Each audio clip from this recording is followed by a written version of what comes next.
Welcome to episode 10 of Distraction. With me, I'm Zach. I host Distraction, and I distract you with the things that have been distracting me in and out of quarantine, whether that be film, TV, books, or music. Episode 10. It was my goal to get 10 episodes in a row, so I'm very happy I'm here. I'm now available on Spotify if anyone would be more interested in listening in there, not seeing the video.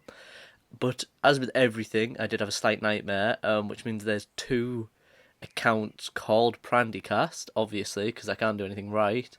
But it's the one with me in black and white. It's the same as the profile picture for this YouTube channel, and I'm going to start posting the podcast audio form on there as well. But if you're happy watching on YouTube, come back, watch on here. This is the one I prefer. I think it's better.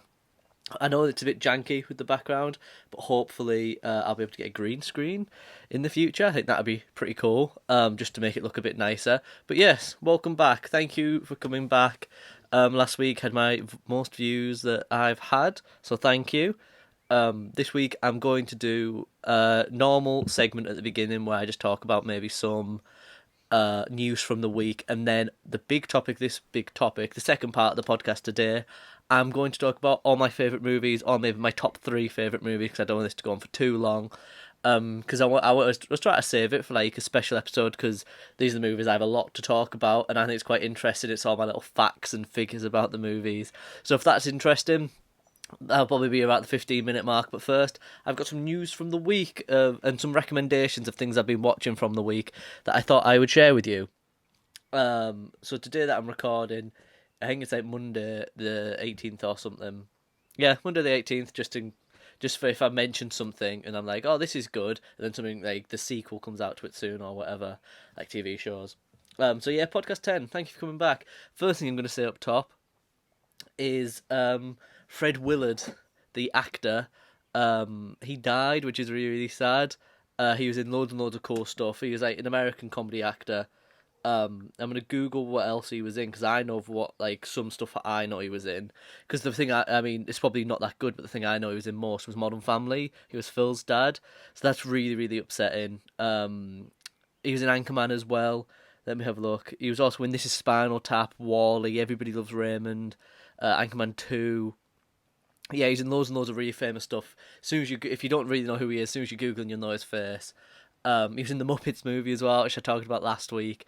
But yeah, really, really funny guy. He seemed really sweet. It's a shame, but upsetting. So this episode is dedicated to Fred Willard. Yeah, so R.I.P. That's the first thing I just wanted to check off. The next thing that came out this week, which I would recommend, is if anyone knows Tyneside Cinema, if you're from the northeast, or live in Newcastle specifically, obviously you know Tyneside Cinema. Fucking fantastic cinema. I've only been once, which is a shame. I should have gone more than once, and I really hope to get back, at least in my last year of uni. I want to go like all the time. But basically they just, on their YouTube channel, which is just Tyneside Cinema, I'll link everything below that I discuss and talk about, they have just brought out a new documentary called The Dream Palace, because someone's described going to the cinema at Tyneside as the Dream Palace, which I think was really, really nice. And they just talk about the history of the cinema, and they talked a lot to the figures involved.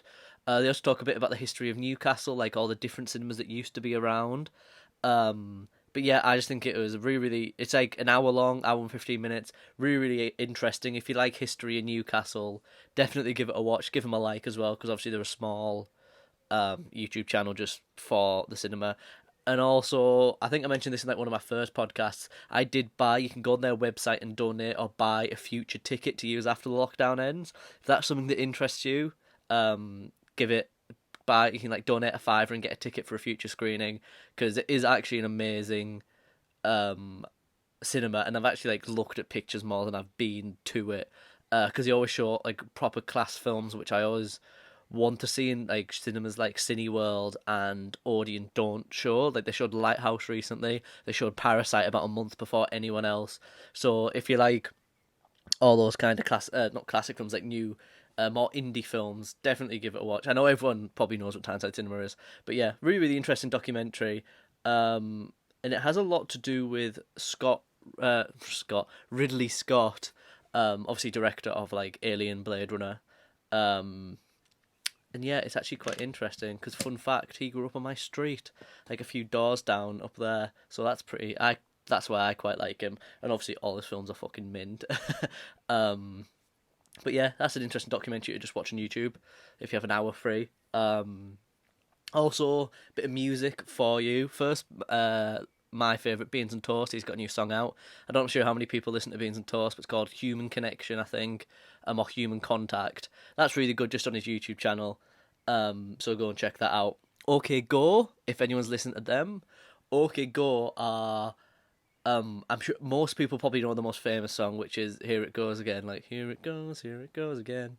The famous music video where they're stood on, what's the word? Treadmills, and they like jump and they do like the dance on the treadmills. And most people have probably seen that music video, but like every single music video they do is absolutely insane. They do one where it's all like all the shots are different, like forced perspective, if that's the word, where things look bigger or they look 3D at a certain angle. And they do like lots of their videos are one take videos, which I absolutely love. And they go around this whole they go around this whole warehouse and do all these different perspective shots with them in and out of clothes, like dressed to like to fit the background. I can't describe it. Just search OK Go on YouTube. I've showed all my old housemates, all my current housemates. I showed all of them like last year, lots of their music videos. So definitely go and check them out. They do another one where they have like 1,000 printers, and the background to the music video is the printers print out the background. So it's like a bit like stop motion pictures. So obviously they set the camera into like time lapse, and then all the proceeds for it goes to Greenpeace, and they recycle all the paper. Again, really, really bad. I can't describe it.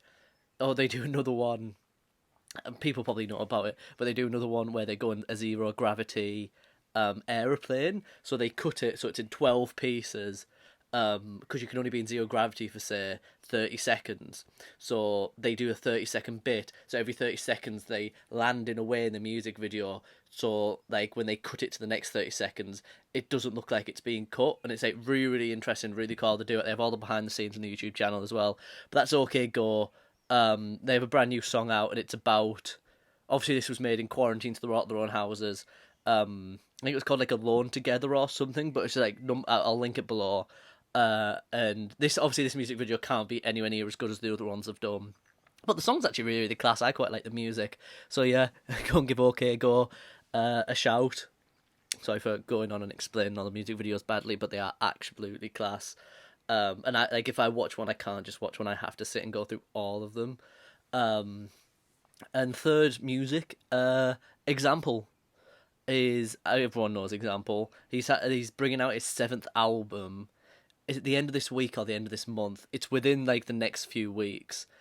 He's bringing out his 7th album. He always said he wasn't going to do another album. I don't know if people know that, because he did a podcast episode with Jack Mate, the YouTuber, which I think I've linked before, but I can link that below as well. And he talked about how, because he's just moved to Australia because that's where lots of his family are from, and he sort of said that he wasn't ever going to do another album, he was just going to do singles, and now he releases them on YouTube, and he just does music videos like with his family, and it's really, really cute. Like, he doesn't put like tens of thousands of pounds into them, but they still come out really class and really fit the songs. So he's doing another album. I think he's been doing it during quarantine. He probably had some singles from before, but yeah, that's coming out the next few weeks. So if anyone likes Example, that's quite exciting news. He's had some singles out recently, but I'm quite excited for it. So there's some of my future recommendations. Watched 2 things this week, because I've been doing a lot of uni work. Not as much as I should be, but I've been doing a fair bit, which means I haven't actually watched that much. But I finally watched Amelia. I think that's what it's called. It's the French film Amélie, maybe. I don't actually know how it's pronounced. But it's the story of a girl who has quite a secluded childhood, and then when she grows up, she sees life in a very particular manner, which is very dreamy, very mystical, just very fun and exciting, and it puts a bit of mystery into romance, and like makes you think. It sort of procures the idea that anyone's life can be a mystery. What's the word? Like, anyone's life can be a movie. Anyone's life can be this big thing. I don't know how to explain it. It makes you feel really good at the end, and I don't want to say anything because it was so funny. It's all subtitled, and I don't think I've found like I've watched a lot of subtitle films recently because I'm trying to like expand my repertoire. Um, and I haven't like I've watched a lot of comedies from subtitled movies, and I haven't really laughed at any because I think it's quite difficult to read the joke and look at the screen and like get both parts enough to be like, oh, haha, that's funny. But this film did it, and it was absolutely fantastic. I give it 5 stars on Letterboxd. If anyone wants to follow me on Letterboxd, I'm just at Go Brandle. That's just where I like rate all the movies I watch, and a few YouTubers I follow on there. Lots of them do that. But yeah, really, really good film. I assume most people have watched it because it's like a classic. It's from 2001, but I really enjoyed it. And I always explain these films badly because I don't want to like spoil anything or say anything that happens in the film. But yeah, definitely gonna give it a watch. And the other thing which I'm sure, like definitely sure, I think most people have watched. But after talking about Louis Theroux's new podcast, Grounded, last week, which had Helena Bonham Carter and John Ronson, this week it's got Lenny Henry. I haven't listened to it yet, but it is out. If anyone wanted to listen to that. But this week I went on Netflix and BBC iPlayer and I've been watching his Most Hated Family in America documentaries. There's 3. I didn't know there was a third one, so I'd seen one of them years and years ago, but I recently watched it because it's about the Westboro Baptist Church, and he goes, the first time he goes and sees them, and he wants to connect with them on a human level and understand how these people can be so horrid. That's the premise. And then he goes back 5 years later to see what has been going on, and why. And like, so the second one, he goes back to see what's going on, and it's also called The Most Hated Family in Crisis because now they're getting backlash and people are doing rallies against their rallies. And then the third time he goes back, and it focuses more on the people who have left Westboro Baptist Church, and there's been big changes in the management of the church. I'm not going to say too much, but definitely go and watch them. They're an hour each, all on BBC iPlayer. First 2 are on Netflix. But I'm really, really interested in religion. Because obviously I didn't grow up in a religious family, but I went to a church every week for like what's the word? Just like a youth group every week. So I was always told about Christianity in particular. But yeah, I'm very interested in religion. This is obviously a very, very far end to. I can't think of any words when I do this. This is very, very. I'm so sorry. What's the word? It's just bad people. It's very people very, very. It's to the extent of religion that you can go to be. We are the only sane Christians in this world, and everyone else is going to hell. That's the basis of it. And it made me look at like churches near me, maybe look at people I know that are religious, and like obviously I didn't think that they're the same as people in Westboro Baptist Church, but you do have to think that lots of these people have similar beliefs, not to the extent that they do, but it takes into account like sexism, racism, homophobia, and yeah, I'm more of a moon and nature and spirits and energies kind of person, but I do find religion interesting, and I have read the Bible, and I didn't take it, so I don't know what that means if I didn't understand it, or I don't know. But I do enjoy reading them, like this book that some people live their entire lives by, and like every decision they make is made by this book. So like it's just imagine if your mate had a book. Like imagine if your mate had Eat, Pray, Love, and like every single decision they made was made because of this book, and all their lessons were taken from it. You'd read Eat, Pray, Love to be like, what's all this shit about? But yeah, really, really interesting documentary. Definitely go and give it a watch. I absolutely love Louis Theroux at the minute. At the beginning, because obviously one's in 2006, 10, and then 18. And at the beginning, I feel he's a bit like back. And obviously, I'd be so anxious and scared of these far right fucking Christians. Like, I don't know what they'd do to you. But then by the time it gets to 18, I feel like he gets a bit more ballsy with them. Maybe he's always that ballsy with them, but the way he's like trying to connect with them, he doesn't want to act like that. But especially in the third one, he does stuff or says things to people, like he just talks back to them, and I'm like, fuck yeah, go on, Louis. It's absolutely class. But yeah, they're my recommendations from this week. And I'll go on to my favourite films and a few. I think I'm going to go over three. I'm going to go over Hot Fuzz, The Grand Budapest Hotel, and I'm going to go over Inglorious Bastards. So yeah, I'm just going to jump cut because my camera has, I don't know why I'm saying this, but the camera has a tendency to just cut out and then not save the last recording. So I'll see you in a second. Welcome back. That was probably only a second for you. So this is second half of the podcast, and I'm going to talk through three of my favourite films, and they are The Grand Budapest Hotel, Hot Fuzz, and Inglorious Bastards. And I like to think about that. I've been fucking watching all of them over the last day just to make sure that I hit every point I want to. So I'm going to jump straight into it with Grand Budapest Hotel. Obviously, it was directed by Wes Anderson, written by Wes Anderson and Hugo Guinness. Came out in 2014. I'm sure lots of people have seen it. This is probably the one I've seen the least, and most recently. I think I saw it like in the last few years since coming to university, definitely.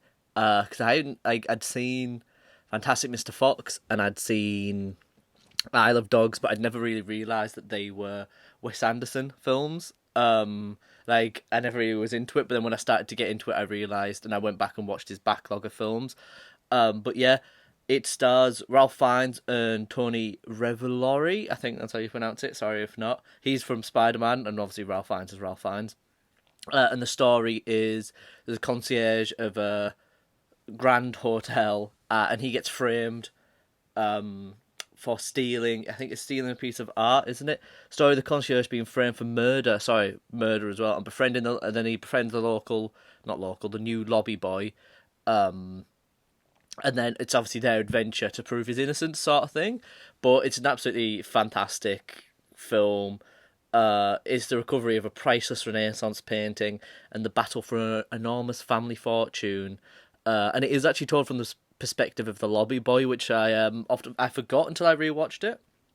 Like, we watched it yesterday, and I forgot that it obviously starts out and it has Jude Law, and he goes and meets the lobby boy, but like 30 years later, because it's three time frames, mainly the 30s and 60s, but then also before the 30s.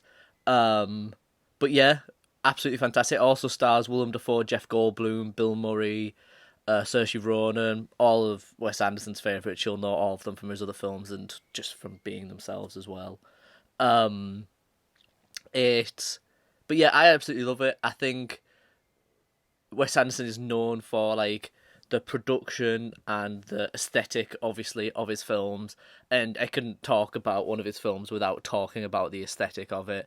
The aspect ratio changes, which, if you don't know or can't remember, there's a different aspect ratio for each of the time frames, and they reflect what movies would have looked like in that time. So in the 1930s, it's a very small, like 1:30. It's like 1:38 or something, and then when it's in the 60s, it's much larger. That is probably a terrible way of saying it. I just can't remember the exact aspect ratios, but yeah, I think it's really interesting that he based it on what films would have looked like at the time, and that's why he did it. There's a lot of films that use different aspect ratios, like mid-90s, and that has its own issues itself. But one of the issues I have with it is I think that the aspect ratio they use for that is more of a gimmick, and maybe they try to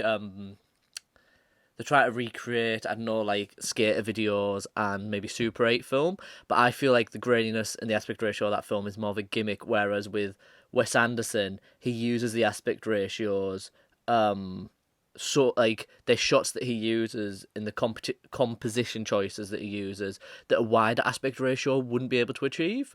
Like, there's a shot where there's a guard coming out of a hole where he's dug out of, sorry, spoilers for all three of these films, but I assume most people have seen them.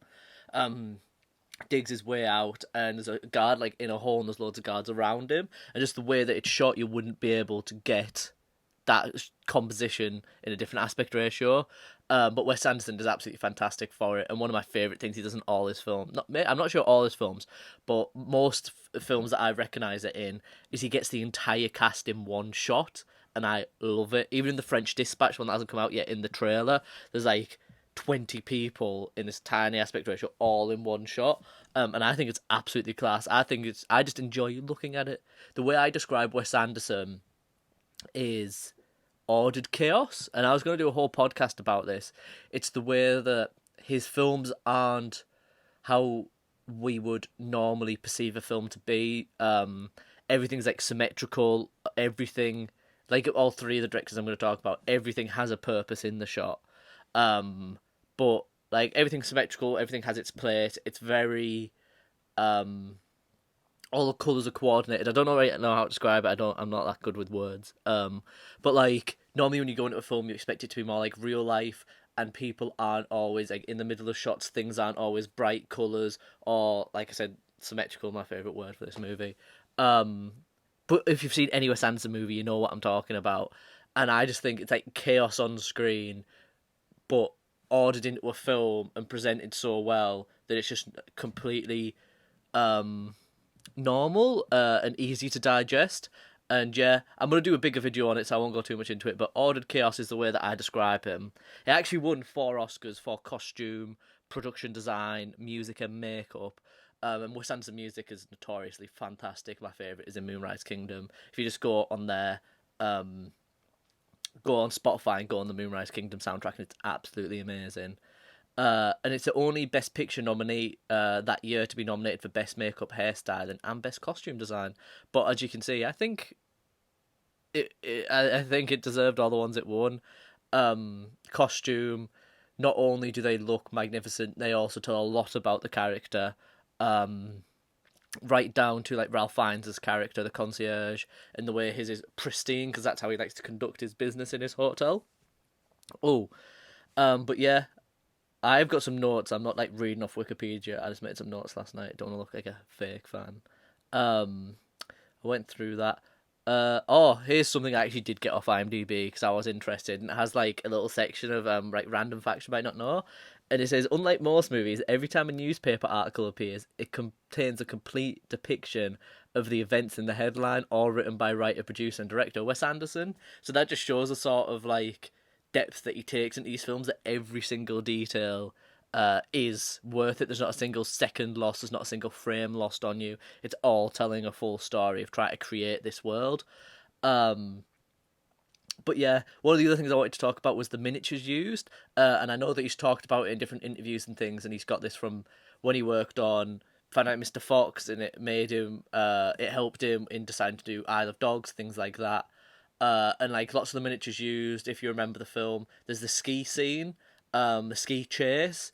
It's like a James Bond moment that was made of using miniature landscapes and animated figures. There's also the hotel itself is actually a miniature when you look straight on, because it was based off a building in, was it Germany or Poland? I'm not quite sure on that. And they actually added in like 4 floors because it wasn't as tall. They wanted to make it like this big grand hotel. And then also there's lots of little ones, like there's ladders, and when they're running across platforms in the distance and in mountains, that's normally miniatures. But I just think it's fantastic filmmaking. I love films that use miniatures. Lots of sci-fi movies like Alien, they use miniatures as well. For like the ships, and like Star Wars, obviously, because you couldn't create these massive ships. But then things like Pirates of the Caribbean, they're like boats. Lots of them are real boats on set, but lots of the different far away scenes, things like that, are just out. You call it a miniature, it's probably the size of my room, like the size that they build. But yeah, I love when films use different techniques of filmmaking like that. But yeah, Grand Budapest Hotel, I've only seen it a couple of times. The other two I've seen much more. But it is my favourite Wes Anderson film. Obviously, when you go through Wes Anderson, there's like Bottle Rocket. My other two favourite are Royal Tenenbaums and Moonrise Kingdom. But obviously, you have to give shout out to Isle of Dogs, Fantastic Mr. Fox, Bottle Rocket, The Life of Steve Zissou. I've got a few here, and one of the things I don't have, this is the only film I don't have on Blu-ray, but it's because Wes Anderson partnered with the Criterion Collection, if you can see there. I'm sure most people know what Criterion Collection is. But basically, they take films shot on real film rather than digital, and they upscale them to 4K. But the difference is lots of companies can do this, but the Criterion Collection makes sure to do it to the best standard. Pardon me. And Wes Anderson is always there. It says like little description that he's always there to make sure that nothing's lost through this process. And you normally get loads of extras and like posters and things in the box. And the artwork was actually done by his brother, who's worked a lot with him and done lots of the behind the scenes with him. But yeah, I hope that's coming out in the Criterion Collection soon. I'm very excited to get it. They are like 3 times the price of a normal Blu-ray, but I think it's worth it if that's something you're into. But yeah, that's Grand Budapest Hotel. I've got one more fact for you. The St. Bernard in the streets in Saxony, Germany, where they filmed, they saw a dog in the street, so Wes Anderson took its details down and hired the dog for the film. So in one of the shots, he's there, and they didn't have a wrangler on set. They just had the dog's owner, who also just stood in shot with the dog. And I don't. He said he doesn't know if that's legal, but that's just what they did. I thought that was a cute little fact. He just saw it on the street and was like, "We'll have you." But yeah, Wes Anderson, fantastic film. Go and check it out. I'll take a little breather if you want to pause, digest. That's what I know. See, the way I watch films now, I'm a bit of a prick with it. I watch most of the film to the point I would say is Act 1, and then I pause it and try and guess what's going to happen. Obviously, you can't do it in cinemas or when you're with other people, but I've started doing it. I've started really enjoying it. It helps you digest a lot of what's going on. But the one thing I hate hypocritically is when other people tell me what they think's going to happen. So I might probably bad for it myself, try to guess out loud what's going to happen. But yeah, that is one of my favourite things to do. Give it a try next time you watch a film, see if you can guess the ending. My friend Josh is fantastic at it, which annoys me, because normally, like, I can guess, I can normally guess a few things that are going to happen. They'll set up a few things in the beginning, and I'm quite good at picking them up and guessing, like, how it's going to end up. But Josh can, like, guess the film. He's a class at it. I can't describe it. He's just really good.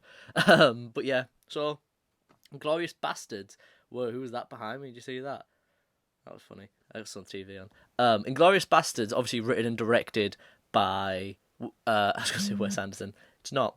Written and directed by Quentin Tarantino. And the way that Quentin Tarantino writes is a brand new documentary on Prime, which I'll link below. And it goes through all of the first 8 of Quentin Tarantino's films. But the way he writes them is like a novel, apparently, and then he adapts it into a screenplay after writing the novel. So that's where you get all of the detail that are in his films, and just the depth to the characters. I think it's my personal favourite Tarantino film. I don't know if it's the best Tarantino film. Lots of people like Pulp Fiction. Obviously, Reservoir Dogs is up there for me because I think the way that he does it in like one room and just for the lack of money, blah blah blah blah. Every film podcast has talked about it, but I think Inglourious Basterds is the best.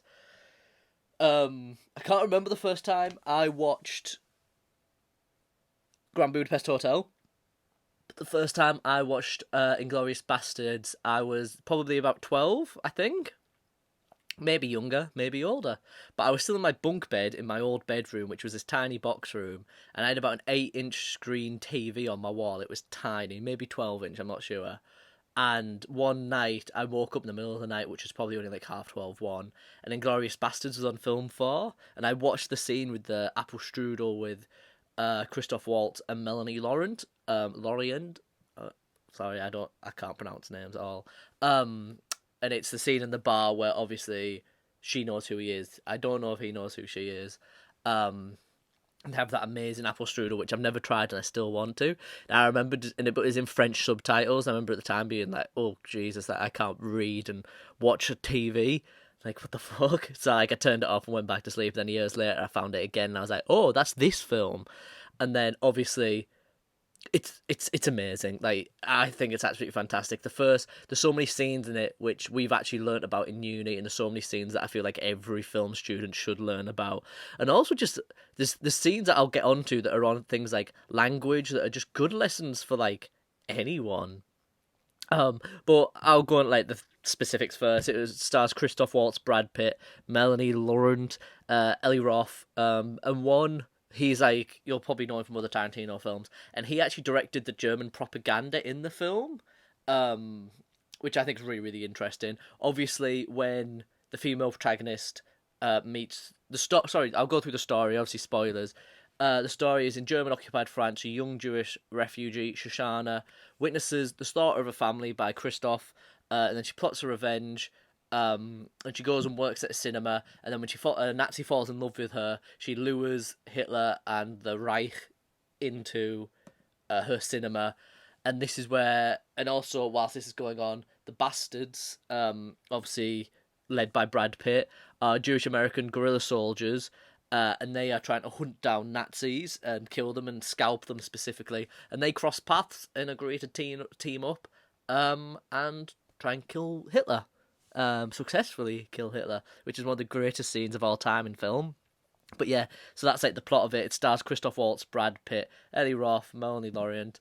And like I was saying, Roth directed the German propaganda in the film that all the Germans sit and watch, which is really interesting. Michael Fassbender as well stars in it as well. We'll get onto his part of the film though in a second. And BJ Novak, which people will know from The Office, he's a writer for The Office. It was the first time I've ever seen him in anything other than The Office, so that was exciting. And I read this on Wikipedia, IMDb, sorry, that he had to take obviously a leave from appearing in The Office, and it's when he goes to Thailand with his friends from high school in The Office in one of the seasons. That's actually when he goes and shoots Inglorious Bastards, which I think is really funny. Yeah, I thought that was funny. But yeah, so Quentin Tarantino is considering abandoning the film. Sorry, I just jumped straight into that. So basically, talk about the casting of the film. Christoph Waltz, I think this is his best performance. I think this got him his first Oscar, if I'm not wrong. And Tarantino actually was going to abandon the film because he had to find someone who could speak English, German, French, and Italian, or hints of Italian, to successfully portray the Nazi leaders, the Jew hunter, successfully. And he didn't think he was ever going to find it. Then Christoph Waltz, which I don't think was that big at the time, or maybe he was well known, I'm not too sure. But when he found him and realised that he could speak all these languages, he realised it was going to be a hit, he could do it. And he really carried the film into production, basically, Colonel Hans Lada. Because he did think that he'd wrote an unplayable role, but Christoph Waltz, the fucking beast that he is, was like, excuse me, I'll take that. So there's so much you could talk about during it, why it's such an amazing film. The cast, been through that. The first scene where Christoph Waltz goes to Shoshana's house and finds the Jews under the floorboards, and just the tension in that scene. It's like textbook, now it's textbook filmmaking, but at the time, it was amazing. The tension, as soon as you're in the film, you're full of tension and you immediately know everything you need to know about these characters. But that's not the scene I wanted to talk about. The scene I wanted to talk about was Michael Fassbender's scene in the pub. So to set it up, Michael Fassbender's portraying an Englishman to meet an informant in a pub, and he meets up with the does he meet up with the bastards? Yeah, I think he does.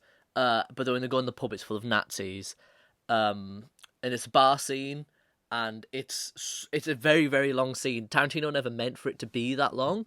He'd wrote it just as a normal scene, but then as it was playing out, he obviously rewrote. I'm not saying just on the fly was like, we'll continue this scene, because when you get into what actually happened during the scene, you'll know that it wasn't.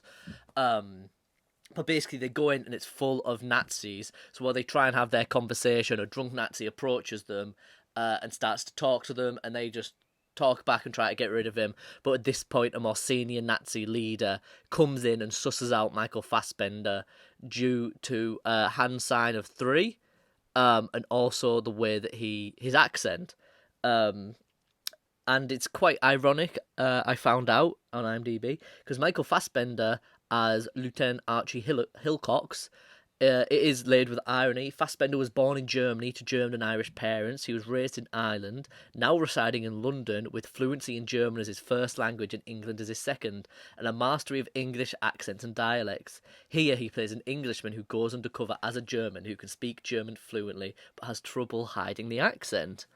And that's basically what gives him away. The reason I wanted to talk about this film is because it's like the way I wanted to talk, because this scene can be taken so differently depending on what language you speak and where in the world you're from.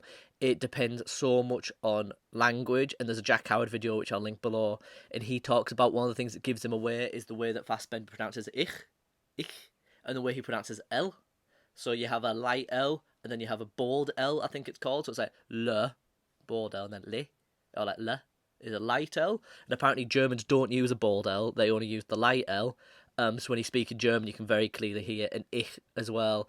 I remember learning it in German, and I can't remember if the way I pronounce it is right or wrong, but there is a right and wrong, and he pronounces it a different way. And obviously the biggest thing that gives him away, which is actually a real thing, is Germans counting 1, 2, 3.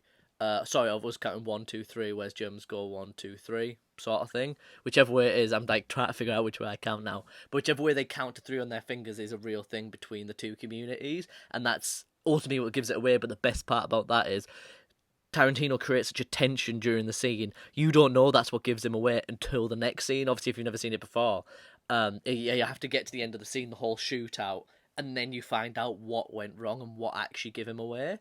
So even though Fassbender's giving himself, we know he's giving himself away, but as English speakers, we don't know how or why. And the scene would play out very differently if you speak German, or if you just knew these, if you were like a language expert, or if you were hand signals expert. I don't know what that's called. But yeah, and like the way it's shot as well. Maybe I said this in the wrong order, but the way it's shot is absolutely fantastic. So most of the film, when you go back and watch it, is quite head on in frame, the characters who are speaking, and then when the drunk German comes over and sits next to Fassbender, the camera's stuck behind the woman. Can't remember her name, the lady. And it almost looks like he wasn't meant to come into shot, and the camera is trying to compensate for who is this new character. And that just puts you in the position of what's happening here. And then when the Nazi leader hears the conversation, starts to come in, the camera follows him around the bar and stops as the camera and him meet eye contact with Fassbender, because these are the two main players in this scene. And it then sharp cuts to above the Nazi leader's head to show the dominance of who's in charge in this room. Just little things like that. It's like textbook storytelling, it's textbook filmmaking, but I don't think I'll ever be that clever to be able to do that sort of thing. I hope I am, and I've like tried to study it, but just the way he does it, amazing. Don't want to get too film analysis in here, but that scene is the reason I love Inglorious Bastards, but also because he fucking murders Hitler at the end in the greatest scene of all time, where all the Nazis are burning, and he's just getting fucking killed. Yeah, fantastic. I see that we're on, that'll be like 30 something minutes, and I normally try to keep, if this is your first podcast, hello, thank you for coming. I normally try and keep these between 30 and 40 minutes long. I'm going to save Hot Fuzz for another podcast, but I will leave you something funny that happened this week. I watched a lot of TikTok compilations, which I'm not sure if many of you do, I hope you do, but in these TikTok compilations they often have ads in them for Stardust LEDs, which most people know, we have them in my house. It's just like LED strips that you can put around your door, around your computer, and they flash different colours.